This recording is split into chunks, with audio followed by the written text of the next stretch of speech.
Breaking a bone isn't a big deal. If you're my wife, be here in 3 minutes. While I was in the hospital, my husband insisted that I attend Samantha's wedding. He showed zero concern for my well-being. I finally confronted him, saying, "As of now, I quit being your wife." "What?" Caught off guard, he let out a gasp. "This is my chance." I started my counterattack. "I'll make him regret ever looking down on me. My name is Rachel, I'm 28. I have an older brother, Alexander, who is 4 years older than me. Both my parents are gone. They passed away when I was in middle school. At the time, Alexander was in high school. He dropped out to support me and got to work. I remember him juggling multiple part-time jobs. Alexander has been working at a certain company for about 10 years now.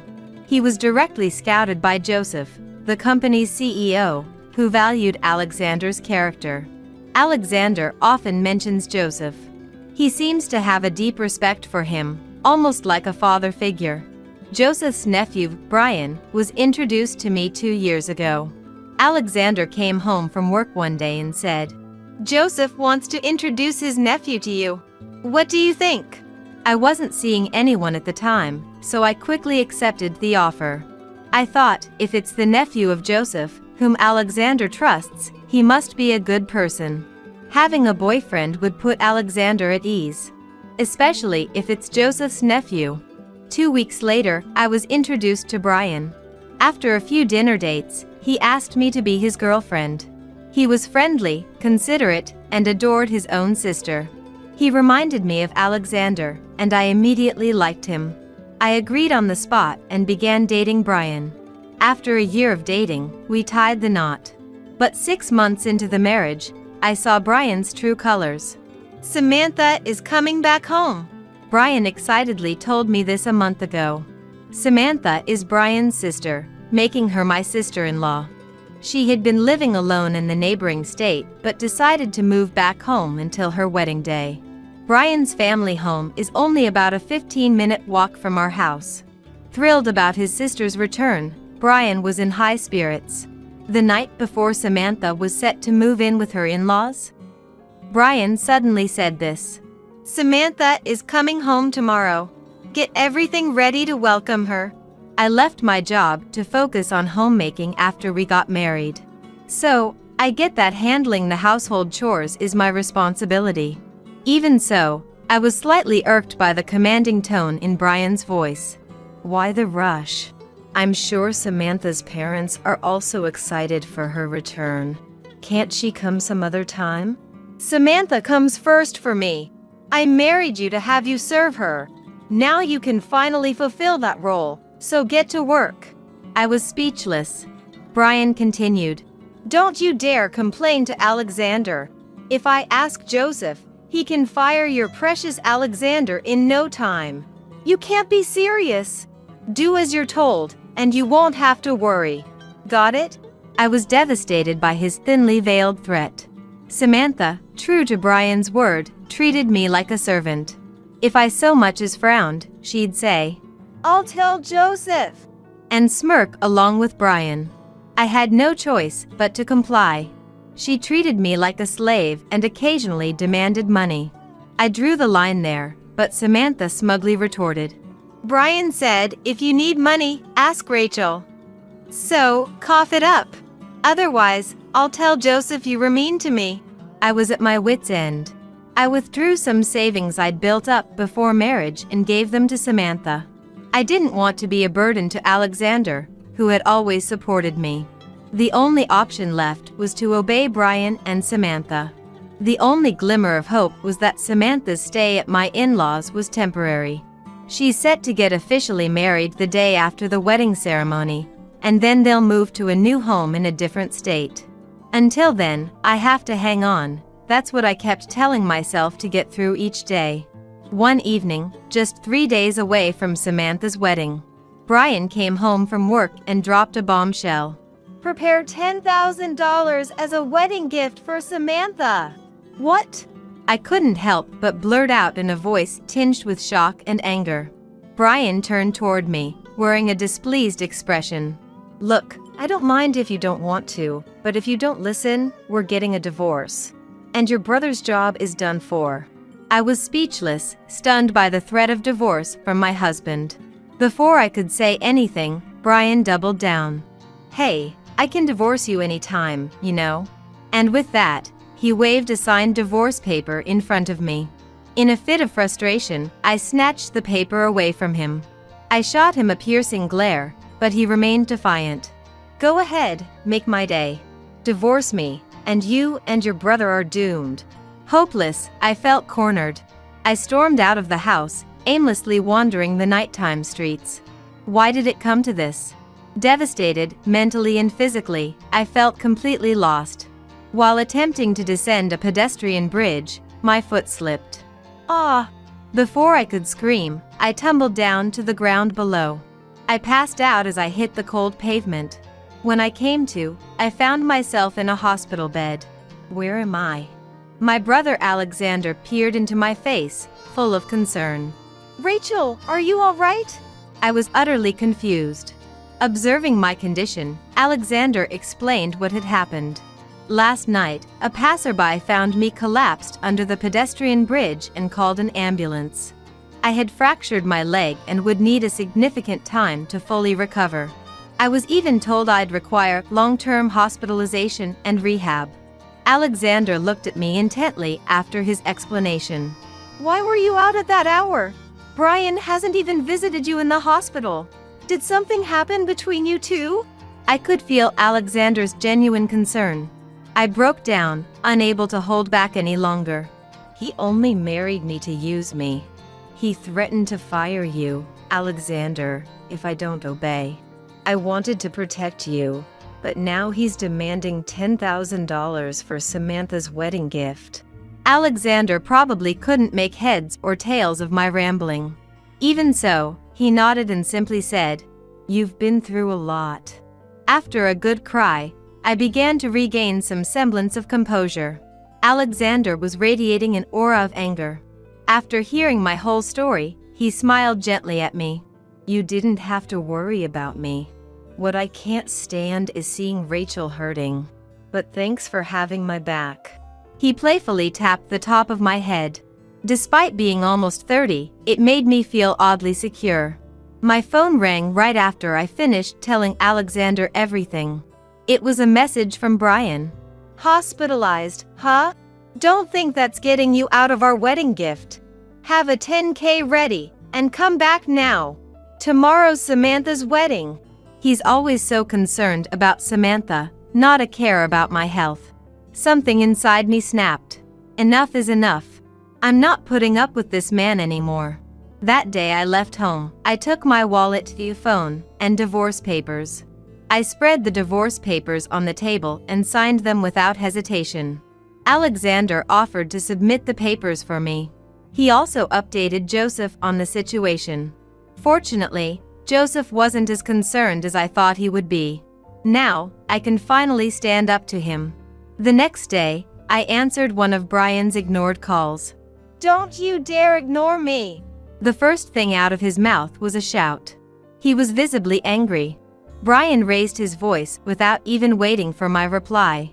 You planning on skipping Samantha's wedding? A fracture isn't that big a deal. Get over here in 3 minutes. And bring the gift money. I just quit being your wife. What? Caught off guard, he was speechless. What do you mean? Quit the nonsense and get over here. Or else I'll tell Joseph. I'm simply stating facts. We're divorced now. So, no wedding and no gift. Want to tell Joseph? Go ahead. Your threats don't work anymore. He didn't know Alexander had already informed Joseph. Brian tried another threat. Don't mess around. Do you want Alexander to lose his job? Is that okay? After all he did for you? Brian seemed a bit panicked, perhaps because I was unusually defiant. Staying silent all this time now seemed so foolish. I decided to clue him in. Alexander won't be fired. You will. Alexander already told Joseph you've been threatening me. Joseph is not happy with you. That can't be. Joseph has been very fond of me. I was even fast-tracked into the company. There's no way he'd fire me. Believe what you want. You'll find out soon enough. Are you at Samantha's venue?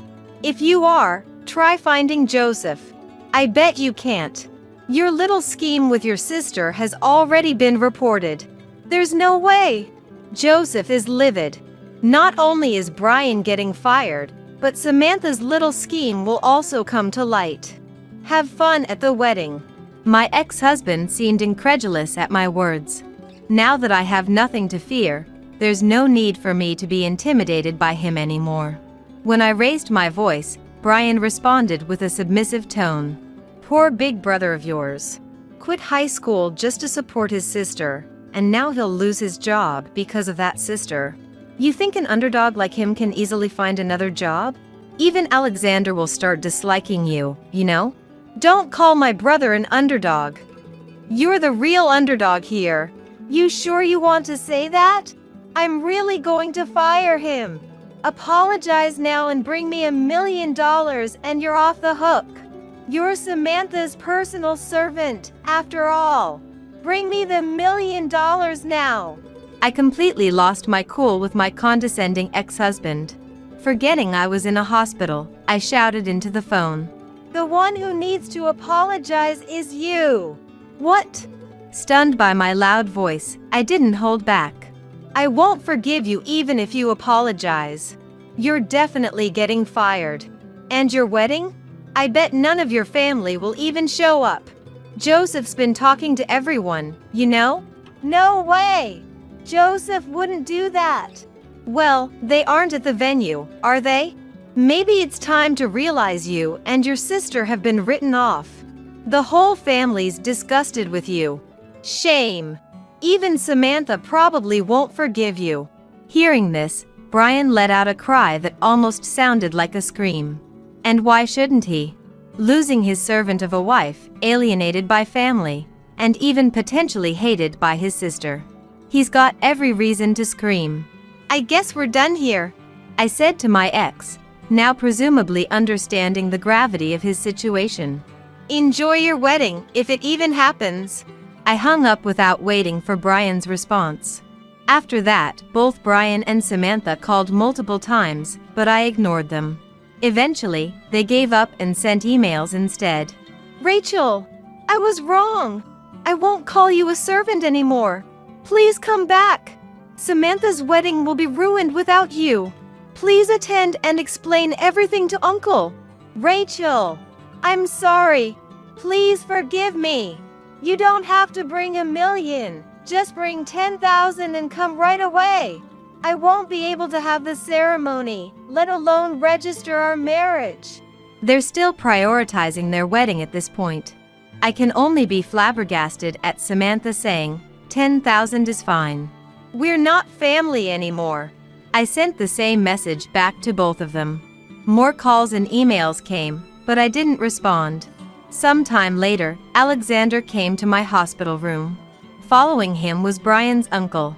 As soon as Joseph locked eyes with me, he deeply bowed his head. My nephew really messed up. I'm truly sorry. I never thought he'd be such a person. Don't worry, it's not Joseph's fault. Keep your head up. I've fired Brian. From now on, both Brian and Samantha will get the cold shoulder from the entire family. I'll also talk to his father. I'm sure he'll discipline him. Is that so? Finally, it's over. Hearing Joseph's words, I felt relieved for the first time. Just as Joseph promised, Brian lost his job. Seems like his job hunt is struggling. He's never really looked for a job before. Samantha, who received pushback from all relatives, had her wedding canceled, just as expected. Not only was their wedding canceled, but they were also ordered to pay for the cancellation fees. They're now disowned by their parents and live in a cramped apartment with no one to turn to. Brian is blamed by Samantha almost daily, saying, "This is all your fault." What was supposed to be happy co-living with his beloved sister turned into daily agony for him. Serves them right. As for me, thanks to Joseph's offer, I'm now working at the same company as Alexander. We've resumed our life together, just the two of us, living freely without any family interference. From now on, I plan to live a good life, supporting each other with Alexander. I'm a 33-year-old office worker. My husband, Tony, is 5 years older and we've been married for 7 years. Currently, due to certain circumstances, I live with my mother. Please ask me how I ended up in this situation. Going back 2 years, Tony and I built a house. At the time, Tony had just switched jobs and we didn't have much in the way of savings or income. Tony's previous job was at a major corporation. However, he suffered from insidious harassment from his boss, leading to sleepless nights and, a few months later, he became unable to go to work. He consulted a psychiatrist and took a leave of absence for about 3 months, but with no signs of recovery, he ultimately resigned. After that, we managed to live on my salary alone. Tony, unemployed for 2 months, began to regain his energy. He started eating well and sleeping again, and his psychiatrist was happy about his speedy recovery. My positive, beloved Tony was back. From there, he vigorously searched for a job. His experience at a major corporation was an advantage, but due to his reason for resignation being mental health, finding a new job wasn't easy. During this time, we found a small company that needed him. His salary was about 2/3 of what he used to earn, but seeing his eyes shine as he said, "It's way better than being jobless. Let's do this," made me happy. Moreover, it was in the field he wanted. We wanted to have children, but it was clear that life would become difficult if I stopped working. As a result, and because I also love my job, we gave up on having children. At the time, we didn't think about building a house as it was just the two of us. However, a cloud overshadowed our peaceful life. My mother, Karen, became paralyzed due to a traffic accident and had to live in a wheelchair. Since my father passed away when I was in middle school, Karen had been living alone. Our mother-in-law home was an old house. It was far from being wheelchair-friendly with many steps. Tony then suggested, "I'm worried, let's live together." Karen and I were surprised, but I love this kind of unexpected kindness from Tony. Tony had just changed jobs, so we didn't know what would happen, but we decided to apply for a mortgage. As expected, it was difficult to get a loan due to the short length of his current employment. But we possess something unbeatable: determination and an unbreakable spirit, our greatest strengths. We persisted, trying out a 5th mortgage company. It was indeed difficult to get Tony's loan approved, but the loan officer proposed various options to us. We took a chance on one of these proposals, and it led to a successful loan approval. We finally decided to buy our own home. I had always dreamt of living in a house filled with the scent of wood. Thick, exposed wooden beams on the ceiling, customized storage spaces designed just for us. A kitchen adjusted to my short stature, and spacious flooring made of cypress. Of course, it is a barrier-free single-story house. The house is perfect for comfortable living in a wheelchair. We couldn't wait for it to be completed and made a daily routine of visiting the construction site. Then our painstakingly designed dream home was finished. It has a large yard where my mother, who had become reluctant to go out, can now enjoy sunbathing. However, there was one dissatisfaction. The land on which we built was given to us by Tony's grandfather. Tony's mother-in-law wasn't particularly rich, but his grandfather adored him. But then, Tony's grandfather was suddenly diagnosed with cancer. Upon learning of his illness, he began to distribute his assets. Tony received the largest plot of land, as per his grandfather's wishes. It felt like winning the lottery, but there was a major catch. The land was just a 5-minute walk from Tony's mother-in-law home. When we told them that my mother would be moving in with us, Tony's sister laughed and said, "Why is your mother moving in too? How shameless is your mother-in-law? I knew marrying a strange woman like you would cause trouble." Tony's mother also snidely remarked, "Isn't it awful for my son to be dragged into caring for the elderly? Aren't you some kind of curse?" Even during these times, Tony defended my mother and me, saying, "It's the land that Grandpa gave me. There's no reason for anyone to complain." Tony's mother and sister are quite malicious, almost world-class. I think it's a miracle that such a kind person like Tony was raised in that mother-in-law. To me, he's like a beautiful lotus flower blooming out of the mud. Tony always said about his family, I have two great examples of what not to be at home. But I'm sure the reason Tony's grandfather gave us this land was probably because he wanted us to look after his mother in her old age. He also had other properties and gave Tony's sister a parking lot located 10 minutes walk from their mother-in-law home. In terms of size, it's about 2/3 of the land that Tony received. However, it already has a full parking contract, so the monthly parking lot income is significant. Personally, I would have preferred that. But you can't complain about a gift. It is something to be grateful for. In reality, thanks to my GIL, we were able to build a house. Having no cost for the land and being able to use it as collateral for a loan made a big difference. Once the house was completed, we invited my mother-in-law and sister-in-law's mother-in-law. However, during construction, we heard from the builders that they had come to see the house several times without our permission. They arrived an hour and a half later than the agreed time without any apology. Pardon our intrusion. This is kind of like Grandpa's house too, so it's kind of like our house as well. Oh, such a nice house. The smell of wood is nice, no need for air fresheners, said my sister-in-law as she waltzed in. Even though her shoes were muddy because of the rain, she didn't mind at all and went straight into our newly built house. Her husband also walked around in muddy shoes, ignoring the slippers we had prepared. When I urged, "We have slippers available, if you'd like to wear them," my sister-in-law laughed and replied, "It's such a hassle, you can just wipe the floor." From the get-go, the atmosphere was terrible. And, of course, they came empty-handed. After touring the rooms, they reached my mother's room. My mother's room is the most spacious and has the best sunlight. At my mother's request, we designed it like a duplex, complete with a kitchen. It's a room like a second living area. Seeing this, my mother-in-law said, "I'm fine with this room. I want to live here." An absurd thing to say. Furthermore, my mother-in-law told my mother, "You were fortunate to have that accident, weren't you?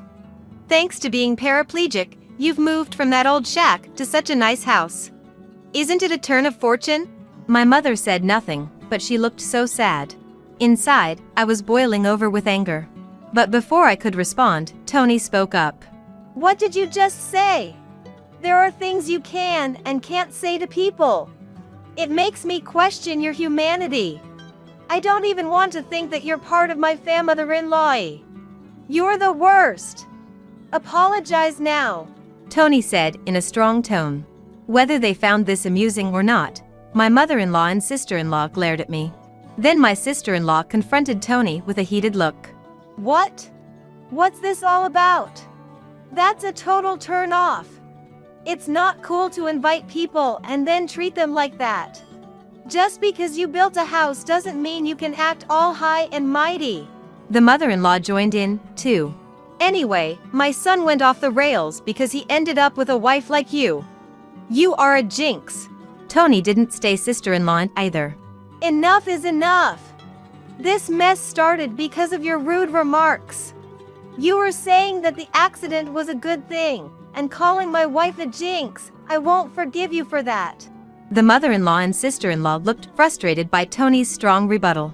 Then, my mother, who had been watching the whole scene, apologized with a regretful look. "It's okay. I'm living together with them because I actually had an accident, and it's true that I was able to live in this beautiful house from a rundown one. Your son has always been kind to me. Thank you." Perhaps feeling guilty, the mother-in-law and sister-in-law left, shooting me a nasty look. My mother then apologized to Tony. "I'm sorry. I must have upset your mother and sisters. I'm sorry I ruined the mood on the day of the housewarming party because of me." Tony also said, "No, I should be the one apologizing. It's embarrassing. They really lack decency. I'm really sorry. But I am happy to be living with you, please understand that." With that, my mother started to tear up. Since it's near Tony's parents' house, the neighbors are all people we know. They all know Tony since he was a child, so they're very kind to us. 4 months have passed since that mess. When we were finally getting used to our new home, and my mother started to smother-in-law more, an incident occurred. I received a call from home while I was at work. We rarely get calls from home, so it startled me. My bad feeling came true. My mother, unable to hide her agitation, called me. It's awful. Tony collapsed at work. I, too, was agitated by the serious tone. I immediately consulted with my boss and headed to the hospital. On the way, I tried to remain calm by unconsciously imagining positive scenarios like, when I get to the hospital, he'll be all right, and joking around to keep me in good spirits. But when I arrived at the hospital, I couldn't believe my eyes. My husband, who was supposed to have gone to work cheerfully after eating breakfast as usual. We were supposed to have a movie date this weekend. But now, what I see is him, with countless tubes connected to his body. I was completely lost. The doctor said, he's in a very dangerous condition. Even if he survives, we don't know if he will regain consciousness. I felt as if I was in a movie, and I couldn't even cry. I prayed fervently. Yet, my prayers went unanswered. My husband, Tony, passed away just like that. In my state of shock, my mother-in-law and sister-in-law showed up, as expected. When they heard that Tony had passed away, my sister-in-law aggressively asked, did you poison him or something? Were you after his life insurance money? Did you poison him or something? Were you after his life insurance money? Following suit, my mother-in-law cornered me too. Bad things always happen when you're around.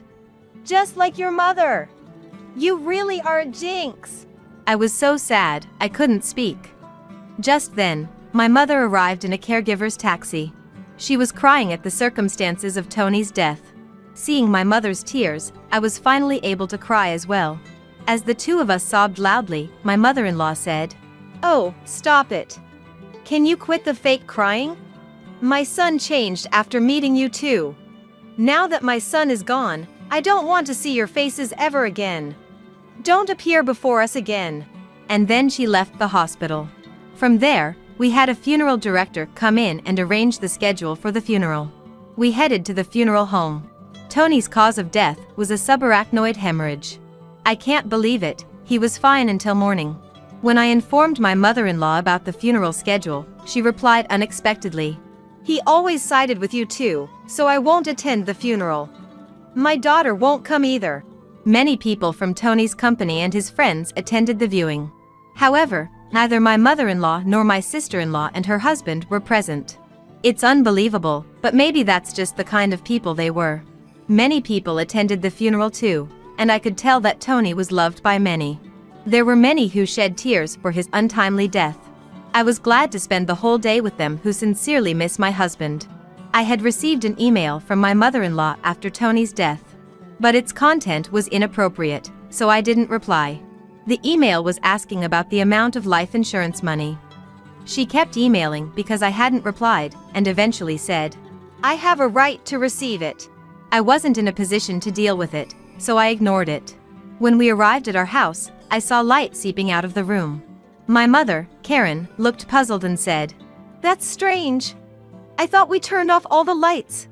Maybe I forgot to turn it off because I was too agitated. I replied, that's all right. It's only natural to be upset given the situation. And unlocked the door to our house. Sure enough, we could hear the sound of a TV coming from inside. Definitely weird.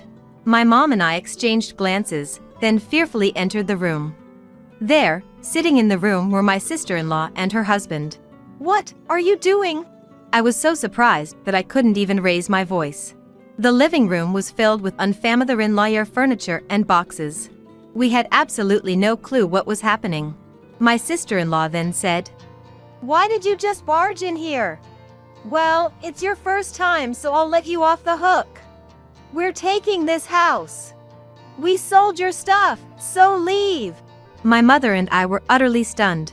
We had no idea what was going on. When I asked, where did our stuff and furniture go? She nonchalantly replied, we had a resale company come today and they took everything. You had some pretty good furniture. We got a good price for it. We bought this furniture with that money. Who wants furniture that a dead person used? It's bad luck, isn't it? I'm the type to care about such things. Your stuff is packed in these boxes.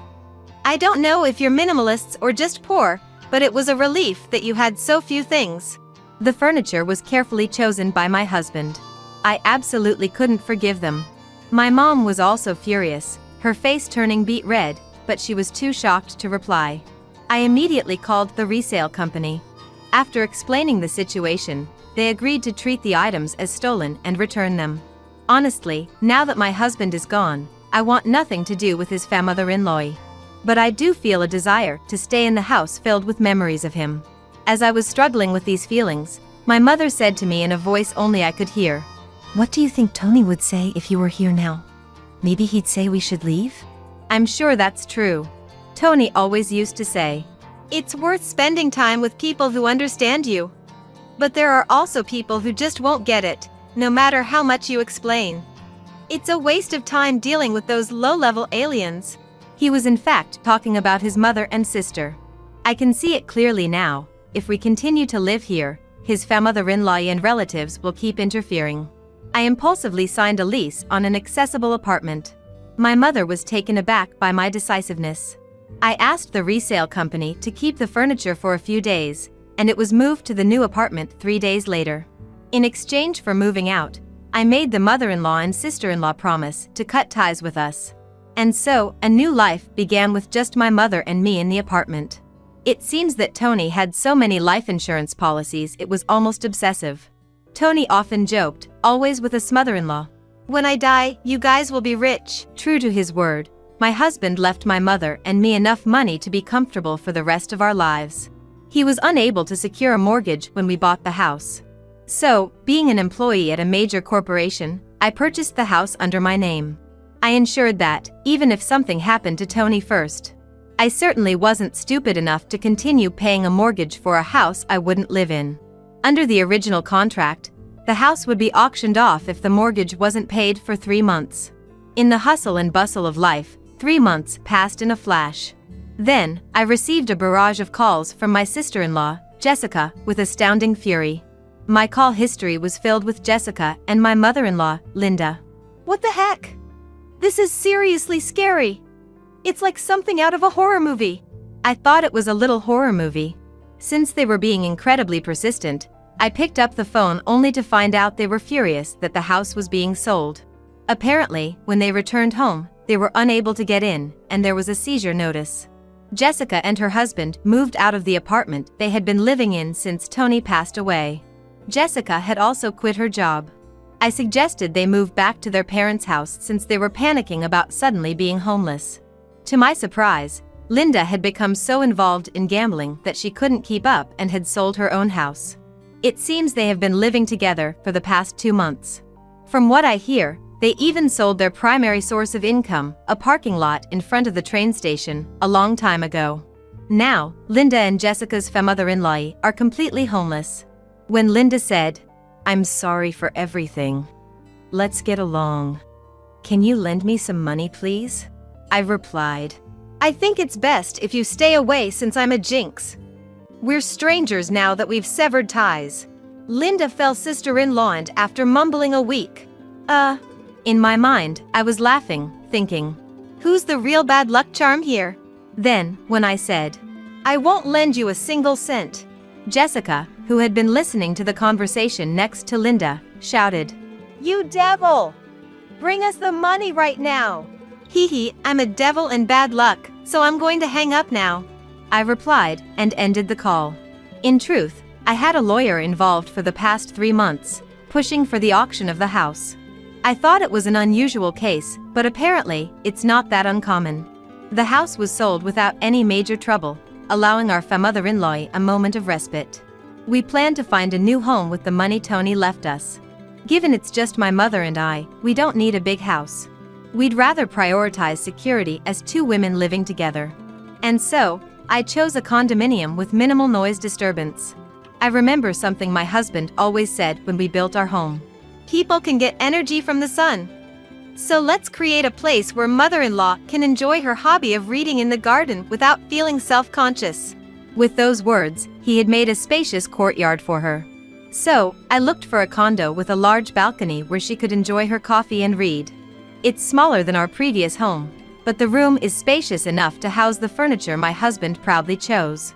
The piece of land that was gifted to us by Tony's grandfather was expansive, and the house sold for more than expected.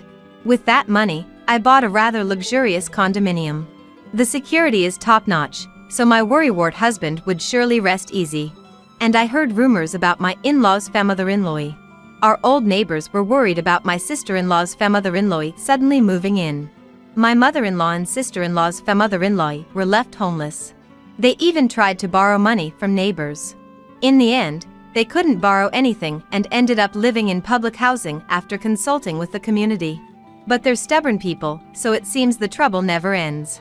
From what I've heard, they caused a commotion by having a barbecue on their small balcony. Their thoughtless actions must have shocked the locals. And whether it's due to a lack of money or just frustration, they seem to have loud arguments every night. People are saying they're causing such a racket that it sounds like things are being thrown around. My sister-in-law's husband left a long time ago, and now it's just her and mother-in-law living together. It's quite the contrast to my peaceful life with my mother, although we're both two-member households. It seems that the neighbors are banding together to try and get this nuisance femother-in-law evicted. No matter where you go, if you're a nuisance, people won't welcome you. What goes around comes around. I just want to live peacefully and quietly, estranged from my embarrassing femother-in-law. I believe that Tony is surely watching over us. From now on, I plan to live my life without causing trouble to others, and do my best to live not just for myself, but for Tony as well.